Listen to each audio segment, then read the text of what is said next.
بسم اللہ الرحمن الرحیم۔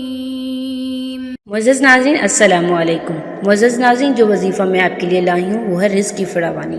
معزز ناظرین، آپ اس وظیفے کو خود سے اجازت لیے بغیر نہیں کریں گے۔ اگر آپ اس وظیفے کو خود سے کریں گے تو آپ کو اس وظیفے کے فوائد حاصل نہیں ہوں گے۔ اس لیے اس وظیفے کو کرنے سے پہلے اپنا نام کمنٹ میں لکھیں، ہمارے پیر و مرشد آپ کو وظیفے کی اجازت دیں گے۔ معزز ناظرین، رزق انسان کی بنیادی ضرورت ہے۔ انسان رزق کی تلاش میں دن بھر بھٹکتا رہتا ہے۔ اس کی کوشش ہوتی ہے اس کے پاس مال و دولت ہو، روپیہ پیسہ ہو، اس کے پاس رزق کی فراوانی ہو، اس کے پاس اس قدر رزق ہو کسی کے آگے ہاتھ نہ پھیلانا پڑے۔ قرآن مجید کی ایک مختصر سی صورت ہے جس کی بدولت رزق آپ کی طرف کھینچا چلا جائے گا، نہ کہ آپ رزق کی طرف کھینچے چلے جائیں گے۔ معزز ناظرین، انسان رزق کی تلاش کرتا ہے۔ اگر انسان اللہ کی فرما برداری کرے تو رزق اس کے پیچھے خود آتا ہے، اور جب انسان اللہ کی نافرمانی کرتا ہے تو اللہ اس کا رزق پوری زمین پر پھیلا دیتے ہیں۔ اللہ تعالیٰ اپنے فرما بردار بندوں کا رزق ایک جگہ اکٹھا رکھ دیتے ہیں جسے وہ بیٹھ کر بڑے آرام و سکون سے کھاتے ہیں، اور جو اللہ تعالیٰ کے نافرمان بندے ہیں اللہ تعالیٰ ان کا رزق زمین پر پھیلا دیتے ہیں جسے وہ ڈھونڈنے کے لیے زمین کا کونا کونا چھان مارتا ہے، اور رزق اس کے آگے آگے بھاگتا ہے، پھر بھی وہ رزق تلاش نہیں کر سکتا۔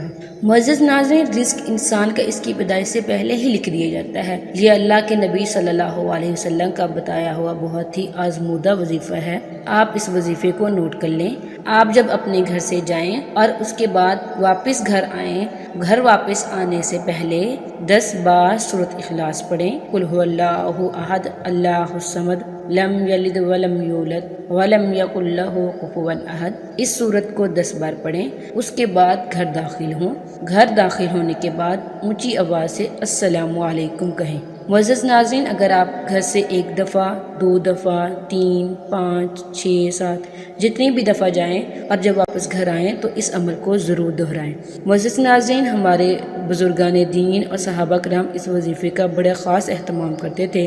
ہمارے بزرگان دین اس وظیفے کا کھلم کھلا اعلان کرتے تھے اور سب کو بتاتے تھے۔ اس سورہ کی کثرت تلاوت سے انشاءاللہ آپ کا بند رزق کھل جائے گا، آپ کے پاس رزق کی فراوانی ہوگی، اللہ تعالیٰ کی رحمت نازل ہوگی۔ اس سورت کی برکت سے شیاطین، جنات، ناواقف چیزیں آپ کے گھر سے بھاگ جائیں گی۔ معزز ناظرین، آپ اس وظیفے کو سچے دل سے اللہ تعالیٰ پر توکل کے ساتھ کریں، انشاءاللہ آپ کی ہر حاجت پوری ہوگی۔